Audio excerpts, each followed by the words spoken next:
X-Play. Grab your lightsaber. It's Jedi Knight, Jedi Academy. Go to a painful burning place in Spawn. And get offended by Roadkill. What does he think I am? His Mother Teresa. What the It's game time.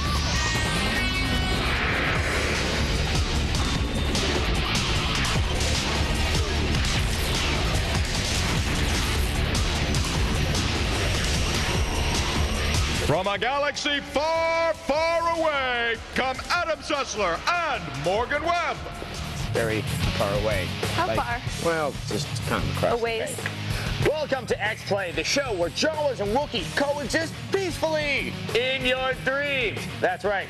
Gamers can't get enough of the lightsabers and the droids and the Tauntaun entrails. No. It's like haggis, but in space. Yes, we have a review of a new Star Wars game. Thankfully, this time there's no dancing Wookiee. Sorry, Galaxy fans. All three of you.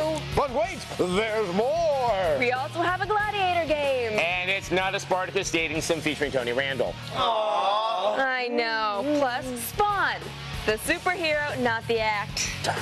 And a review of the most vile, vulgar, and violent game I have seen in a long, long time. Mary-Kate and Ashley Olsen's Magical Mystery Ball. No, that was on the PS1. This is a GTA-style gore fest with hookers. There could be hookers at the Magical Mystery Mall. Good point. Good point. Anyway, we're going to begin today with the latest Jedi Knight game. And let it be said, I was one of the few people who told the truth about the last installment, Jedi Outcast. It was really bad. He gave it a 2 out of 5. And by the way, technically, this series started with the first Dark Forces game. So it should really be called Star Wars Dark Forces 4, Jedi Knight 3, Jedi Outcast 2, Jedi Academy. Here's the review.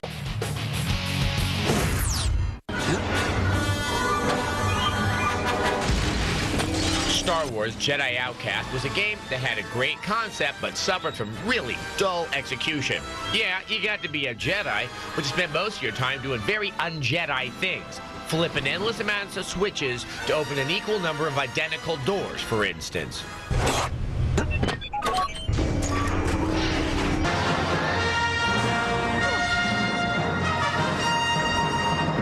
Flash forward a couple of years to the present. Star Wars Jedi Knight Jedi Academy is a new game using the same engine, same characters, and sporting pretty much the same basic gameplay as its predecessor.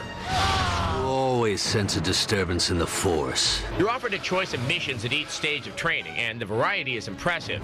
This is not the droid we're looking for. One of the biggest improvements in Jedi Academy is the level design. There are many different environments and objectives throughout the game. Everything from straight-up dark Jedi slashing to racing swoops through a canyon. You even run from a mutant Rancor. Best of all, switch puzzles are at a bare minimum. The game even makes fun of the switch puzzles of Outcast at one point. The console to unlock the door is probably hidden in some room 12 floors up or something. How does that make sense? It doesn't. None whatsoever. Which makes having so few switches a very positive thing. As you progress through the missions, you choose which force powers to upgrade. Dark or light, it's your choice. But we all know what Luke would want you to do. You are truly on the path of the Jedi. I sense that you are at peace. I'd be more at peace if the saber combat wasn't still so spastic.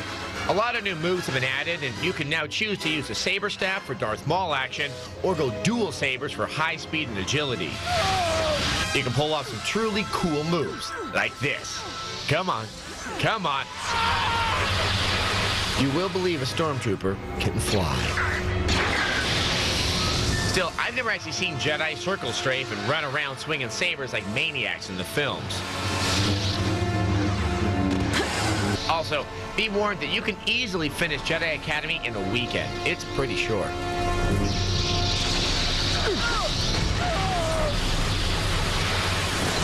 Thankfully, the online multiplayer will keep you playing long after you've proven yourself in the solo mode.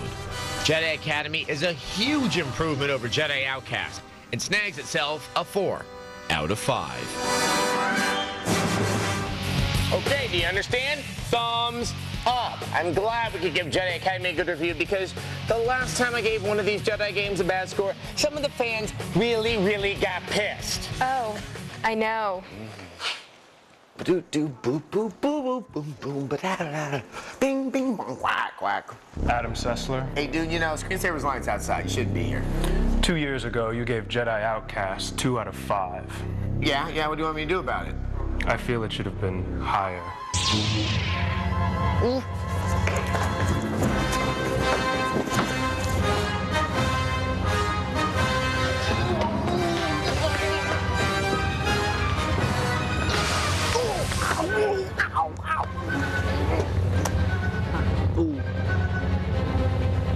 You will pay the price for your lack of vision. Morgan. Webb. Adam. Morgan. Run. Running.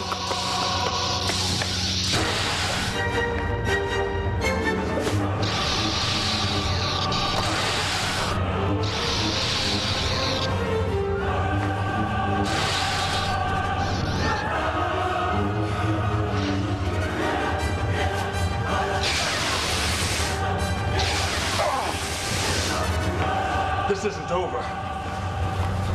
Fanboys.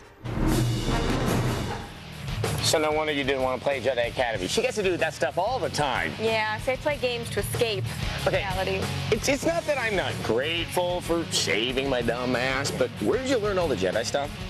Tech TV paid for me to get some classes, Tech TV paid for classes so you could learn the Jedi arts. It's in my contract. You have a contract? Everyone is describing this next game as Grand Theft Auto crossed with Twisted Metal Black. Which sounds like a good concept, doesn't it? Well, you're wrong. Here's our review of Roadkill. Oh, so much for an easy fight. What do you do when you have a game that doesn't do anything new and you want it to stand out from the other games that don't do anything original? A, do something original. Go for the bumper car. Yeah, right. B, slather it with profanity and violence. Tell me the name. Guess what? The makers of Roadkill chose B. I know, crazy, isn't it? So, as an amateur sociologist, I decided to find out if I was cooler if I used potty talk. Hey there, you big bitch! What? What the hell did you just call me? Hey there, you f***ing dog. Hey, how are my two favorite c***ers doing? Head. Plug. What the f***? Right after your ears stop bleeding, you'll notice that Roadkill is about driving around and killing people with your automotive death machine. Kind of like Twisted Metal. But it takes place in expansive cities and is mission-based, all the while using a very familiar mini-map and font scheme. Yep, you got the 10-cent question. It's Grand Theft Auto 3. Catch is, those games are great. Roadkill isn't. Just keep firing. It's just a rip-off that produces a functional game and nothing more. What's the story, you say? You play Mason. The name's Mason. A good, tough name. He goes to Hell County. That's a dumbass name. He wants to be taken down to Paradise City. Oh, that's so clever. But he's got to kill a whole lot of foe to reach his urban salvation. The game is over 40 different cars, and there's a nice range of armaments to blaze a trail of widows and orphans with. And if you haven't already gathered, the game relishes any moment to indulge in scenes of extreme violence. Ooh, it's written in blood. It uses the profanity with the dexterity of a 7-year-old. What does he think I am? F***ing Mother Teresa of f***ing Boy Scouts. And loves talk radio programs hosted by crude stereotypes. We just love weddings, free booze, lots of hot drunk guys in tuxedos. But you know what? I've gone down this road before, and it's as if the developers think that with enough profanity and sadism, I'll never notice that the game is uninspired and dull because I'll be so thrilled that it's obscene and crass. Well, you know, some people might go for it. Duh. All right, here we go. Now, in copying Twisted Metal, Roadkill does a pretty good job, but it's nowhere close to the fun of Grand Theft Auto. But if you're over 18 and have the sophistication of an 8-year-old, this might go well with your beer-splatted tank top. A 2 out of 5. Adam, can I talk to you? Yeah, you can talk to me.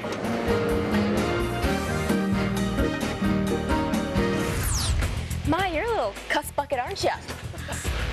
Anyway, okay, Roadkill is shamelessly trying to cash in on the success of Grand Theft Auto. And it'll probably work because it's available on all 3 of the major consoles. That does not mean the Phantom. Alright, so GameCube owners who couldn't play GTA and Xbox owners who couldn't play Twisted Metal can enjoy the carnage. And despite our warnings, we know a lot of you are still going to buy Roadkill. Don't say we didn't warn you, you sons of... Shut your mouth. I'm just talking about Roadkill and the viewers.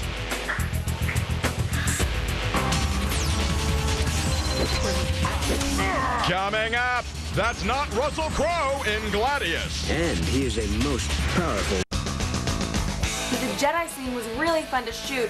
It looks like it was very difficult, and it was, but not really for us. We just kind of did our action moves, and then our editor sat there for hours, and I think days actually, and drew all the lightsabers in. So he should actually get the gold medal for that scene. Welcome to the beginning of the end, Adam Sessler and Morgan Webb. Well, that's a resounding vote of confidence now, isn't it? Yes. Welcome back to X-Play. We have returned, so you can see us, and we have a gladiator game called Gladius. Okay, now this is not to be confused with the other Gladiator game. That's Gladiator Sword of Vengeance that just recently came out. The Sword of Vengeance is the super gory hack and slash that had bloodthirsty viewers bombarding our message board when we aired the preview. Yeah, Gladius, on the other hand, is a turn-based strategy RPG. It's kind of like Final Fantasy Tactics. But we do applaud LucasArts for, you know, branching out from the old Star Wars stuff, but we're still trying to figure out why they would make a Gladiator game that didn't have all the hacking and the slashing and the blood and the sand and the big calves on the legs. I don't know, but maybe this review will clarify things. Here's Gladius. The Great War raged between Imperia and Nordog. Gladius enters the conflict between the Sylvan lands of Imperia and Nordog, bitterly matched and torn by the bloody hands of war. It's also home to some of the slowest load times in the epic struggles of gaming history. I mean, check this out. Every decision you make has a load time. And a lot of it is needless Dark Ages banter, designed to enhance the realistic feel of the age and the folks that inhabit it. You'll set off on a lengthy training ritual. For Nordog! You'll then begin to garner popularity and riches as you rise through the never-ending cycle of tournament and league gladiatorial conflict. Keyword here, never-ending. The backstory of the game alone is like listening to a Lord of the Rings book on tape narrated by Richard Nixon. In time, humankind's memories of the past darkness grew dim. You'll start out as either Valens or Ursula. Valens represents Imperia, and Ursula the barbarian lands of Nordog. Ursula is accompanied by her brother Erlon, and Valens by his friend Ludo. There's a page pulled from the Star Wars soap opera, as you can definitely smell the impending odor of plot twist. Finally, we're out on our own, away from Father's watchful eye. No, Luke, tell me you didn't kiss her. She's your sister. I wish it could be like that again. Battle takes place on a turn-based RPG level. When fighting, you'll muster all the gods will give you in the hand-to-eye coordination department of the hit meter. Then, of course, you'll sit there like a nice warrior and wait for the butt-whooping to come. Over time, you'll develop offensive and defensive tactics, collect spells, voodoo dolls, magic amulets, judo moves, swords, axes, concert tickets. You get the idea. These elements will once again require our hero to navigate an array of blathering screens. As you garner the loot of victory in tournaments and battle, you'll also be able to purchase the services of other fighting friends and the unique abilities they're able to bring to your war party. It doesn't seem that placement or attack strategy works as well as having the right gear. Swing mightily wise warrior, read much, die often. Loading. The pace of this one just felt more like bumper cars than Indy cars. We give it a 2 out of 5. We're losing ground. Hey, LucasArts, you make a lot of great games, but somehow you manage to make gladiatorial combat boring. Gladiators are supposed to be violent, brutal, and lightly covered in olive oil. They shouldn't put me to sleep. You know, you're completely right. Wait, what? Anyway, the load times in the game are criminal. We really want it to like this one. It has gladiators and Vikings and a guy that looks like Fabio, but I don't know. I can't believe it's not fun. Okay, so our point being that unless you have the patience of a saint, you're gonna want to stay out of this sandbox. Coming up, sure, he's got magical powers, but why not use a big gun in Spawn? Once again, the fiery rhetoric of Adam Sessler and Morgan Webb. Fire. Welcome back to X-Play. That was very fiery. Yeah, I liked it. Yes, okay, it's been a big year for Todd McFarlane's flagship character, Spawn. First, the hellish superhero was in the Xbox version of Soul Calibur 2. Yes, it's big. Now he's got his own game coming out. He's breaking out on his own. Actually, this is familiar territory. There are other Spawn games, like... There's absolutely no security here anymore. It's just screensaver stuff. Anyway, okay, there was a Spawn game. It was released for the Dreamcast in 2000. Oh, it was terrible. Yeah, it was terrible. Oh, hold on, but there was also Spawn the Eternal for the PS1. It was quite possibly the worst game ever released for that platform. So at least the only place this new Spawn game can go is up, right? Right? Here's our preview of Spawn. Right?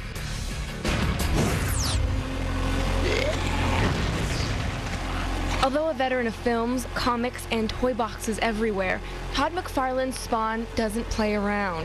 In fact, he doesn't exactly look like the kind of guy you'd hope to meet in a dark alley. Oh, and by the way, did I mention he's damned? Role models can be so important to a child. Set within twisting city streets, gritty urban locales, and the depths of both heaven and hell, Spawn Armageddon will offer suitably grim settings in which to mangle the forces of darkness. Now, given the premise, it should come as no surprise that Spawn will be well equipped with plenty of weapons. For those close-up and personal encounters, Spawn has his trusty axe to grind. Chop, chop, choppy, chop! Choppy, chop, chop, chop. And let's see, some supernatural sidearms will be available, like the Brimstone Cannon here. That should keep the neighbors' kids in their own yard. Plus, a whole bunch of additional armaments will include twin submachine guns, a sawed-off shotgun, and even this dual Gatling gun setup. There are some supernatural powers standing in attendance as well. Now you see me? Now you don't. Now you see me? Now you don't. Where am I? I'm Spawn. Plus, Spawn has his vicious trademark chains, which can immobilize enemies just before tearing them to smithereens. Yeah, having the right tools for the job is essential. Now, being the fiend he is, it makes good sense that Spawn should have worthy adversaries. And jumping right out of the pages of McFarlane's comics, you can expect to see cameos from the Violator, the Redeemer, Big Bad Cygor, and even Megabolia. Surprisingly, though, it would appear that Spawn has met his match when it comes to path-obscuring chain-link fences. Better go around, big guy. Add in unlockable comic book pages like this, and the affair only becomes more complicated. It's not unlikely you'll spend as much time sniffing out extras as battling supernatural entities. So will Namco succeed in translating McFarlane's dark visions into a terrifying reality? We'll know soon enough. Until then, Spawn, little buddy, you can go to hell.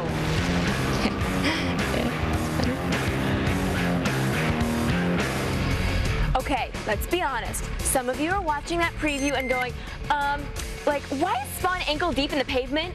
Okay, as always, the game has some major bugs to work out. Now, this is a preview build, so the developers do have some time to keep Spawn from violating the laws of physics. And if they don't fix it, you can trust that we will be telling you when we review that final product. Do you smell that? What? I think you stepped in some viewer mail. Oh! This is so embarrassing. I know. But today's viewer mail is from Jim Taylor. He writes, Adam and Morgan, in your opinion, what are the worst video games you have played across all generations and all platforms? Games so poorly executed that they aren't worth being chewed by the family dog. Note. I like the notes. Everybody already knows how bad E.T. on the VCS 2600 was, so no need to mention it. Why did he mention it? I don't know, man. I don't know. He just felt it oh, necessary. see, I'm about to say E.T. I said E.T. and I mentioned it. Oh, no. Okay, well, I'm going to choose my pick. This is any viewer of the past 2 months and before that would probably know. It's Superman 64. Titus is for the N64. Batman looked anemic. Lex Luthor hung rings in the air for Superman to fly through because that's so nefarious.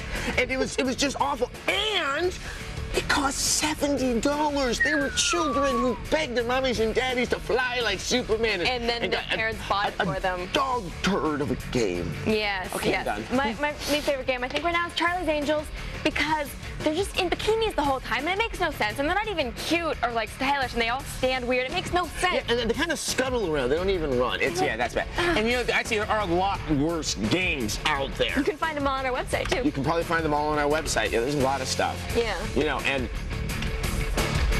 hi. How are you? こんにちは、関智美です。今日朝サンフランシスコに着いて旅行しに行ったんですけど。Oh yeah, I know. Yeah, it's. 今日はユニオンスクエアに行ってきて。Do you like pizza? Hi. I like pizza. Hi. こんにちは。こんにちは。All right, say good night. Good night. Good night. Good night. Good night. Good night. Say website. Website though? ウェブサイト、ホームページ。TechTV.com. TechTV のホームページ。We're going international, everybody.